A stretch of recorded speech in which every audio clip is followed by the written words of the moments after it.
today we're going to start looking at quadratic nth terms. This is lesson 3 in the series, but this lesson I'm going to split into two parts, part A and part B, because there is a lot involved with quadratic sequences. So in today's lesson, we're going to be looking at when we get a coefficient of n squared, plus or minus a digit, which may be integer or maybe not. And that's all we're going to look at today, because we could eventually get to a point where we're looking for an nth term that looks like this, where we have a coefficient of n squared plus something n plus another number. And that's what we're going to look at part B. But in part A, we're just simply going to look at when we get a coefficient of n squared plus or minus a digit. So let's have a look at our first sequence, and we're going to look at 7, 10, 15, 22, and 31.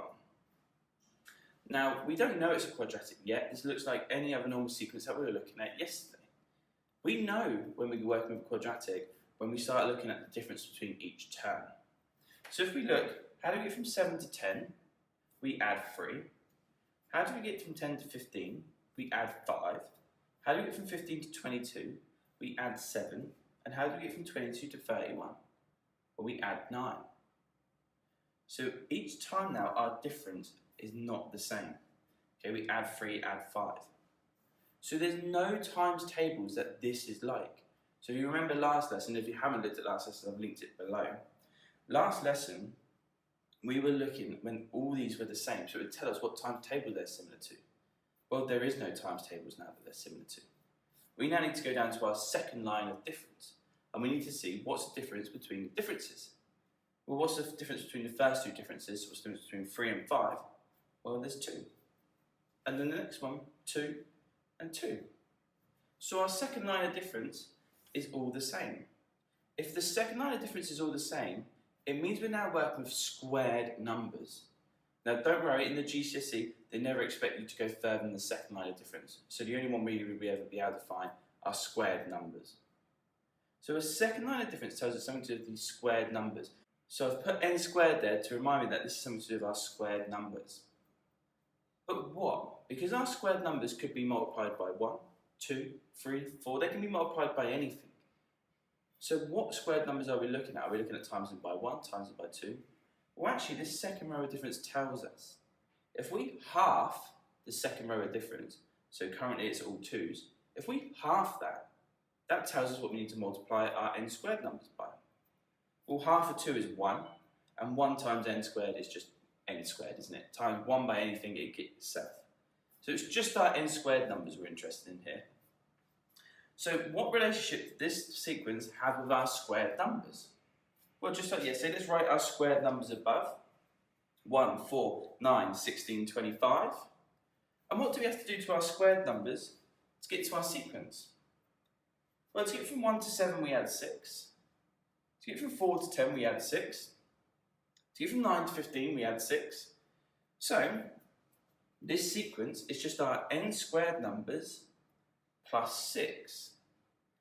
Now, it's more important than usual, especially with linear ones, that we make sure we check that all these add-ins on to how to get from our squared numbers to our sequence are the same.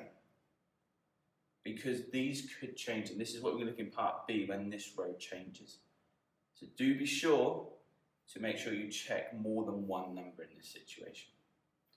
But for this situation, we know that this sequence is similar to our n squared numbers, but it's our n squared numbers plus 6. So the nth term for this sequence is n squared plus 6. Let's have a look at another one. So you get 16, 19, 24, 31, 40. We want to work out the nth term, so the first thing we need to do, work out the difference. Add 3, add 5, add 7, add 9. They're all different, so we're going to have a second row of difference. What does the second row say? They add 2 each time again. We half that, which means it's 1 times our squared numbers, which gives us n squared. They're our squared numbers. So what do these have to do with our squared numbers, or how do they relate to them? Well, let's write our squared numbers on top. 1, 4, 9, 16, 25. How do we get from our squared numbers down to our sequence? Add 15, add 15, add 15, add 15. So this is n squared plus 15. Do you see how the technique's still the same from when we're working with linear? It's just we end up with that second line of difference, which means it's no longer the times tables above here, but our squared numbers. Let's look at another one, meet a slightly different answer then. 5, 11, 21, 35, 53. Work out our difference between each one, add 10, add 14, add 18. They're all different, so it's going to involve a second line of difference. And when we go to that second line of difference, we see now they're adding 4 each time. So because it's the second line of difference, it's still the squared numbers, but 4 halved is 2, isn't it? So we have to multiply our squared numbers by 2, which creates 2n squared. That's how we represent multiplying squared numbers by 2, 2n squared, which is 2 times n squared. So we know this has got something to do with our 2n squared numbers, our squared numbers times by 2. Now don't let that confuse you, because a lot of time I've taught this in class and they've gone, well, that doesn't make any sense. Why? Where's that come from? This is how you generate a sequence which involves squared numbers. And all we've simply done is we take the second row of difference, we half it, and that's what we multiply our squared numbers by. It just so happened in the first 2 examples we looked at, when we halved 2 we got 1, or in this case we're halving our 4 and we're getting 2. So this is 2n squared. What do we do now? Well, we write our 2n squared numbers.